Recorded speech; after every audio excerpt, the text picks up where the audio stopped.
Your headlights won't turn on, but your high beams work perfectly. What's going on? Hi, I'm Dan, and this is one of the most common headlight problems drivers face. The good news? It's usually a simple fix once you know what to look for. Today, we're covering the 4 most likely causes of this issue, starting from common to most common, so you can diagnose and fix this problem yourself. Let's get started. Cause number 4. Burned out headlight bulbs. Let's start with a common one. Your bulbs might simply be burned out. Now, you might be thinking, but my high beams work fine. Here's the thing. Depending on your car, you might have what's called a dual filament bulb system. These bulbs, like the common H4 or 13 types, have 2 separate filaments inside one bulb, one for low beams and one for high beams. When the low beam filament burns out, the high beam filament can still work perfectly. It's like having 2 light bulbs in one housing. Alternatively, if your car uses separate bulbs for high and low beams, both of your low beam bulbs could have burned out while your high beam bulbs are still good.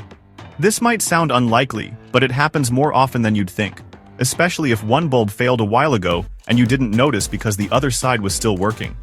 Cause number 3. Faulty headlight switch. Moving to our third cause, a failing headlight switch. This is the switch on your dashboard or steering column that you use to turn your lights on and off. These switches have separate contacts for low beams and high beams. Over time, especially in high-mileage vehicles, the low beam contacts can wear out or get dirty, while the high beam contacts remain functional. This is more common in older cars where the switch gets a lot of use, particularly if you frequently switch between high and low beams.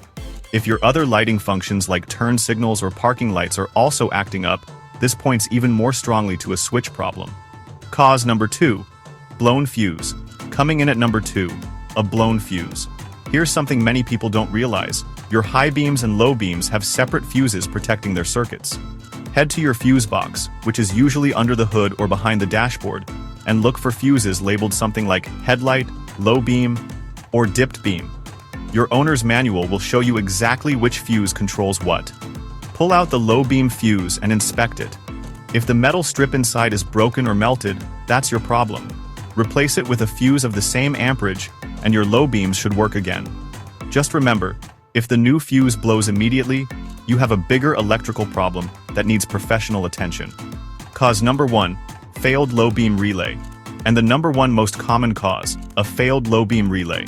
This is what we see most often in repair shops, and it's actually pretty easy to diagnose. Most modern cars use relays to control headlight power. Think of a relay as an electrical switch. There's one for low beams and usually a separate one for high beams. When the low beam relay fails, it can't send power to your low beams, but your high beam relay keeps working just fine. Here's the best part. You can test this yourself in about 2 minutes. Find your relay box, locate the low beam relay, and swap it with another identical relay, maybe the horn relay or air conditioning relay. If your low beams suddenly work, congratulations. You found the problem and you just need a new relay, which typically costs under $20. So there you have it. The 5 most common reasons your low beams aren't working while your high beams are. Start with the relay swap, since it's the most likely culprit and the easiest to test. Then work your way through checking the fuse, inspecting the switch, looking at the wiring, and finally examining the bulbs. Remember, while you can temporarily use your high beams to get home safely, don't make it a habit.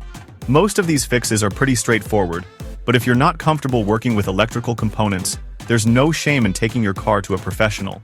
A good mechanic can diagnose this problem in minutes and get you back to safe nighttime driving. Thanks for watching, and drive safely out there.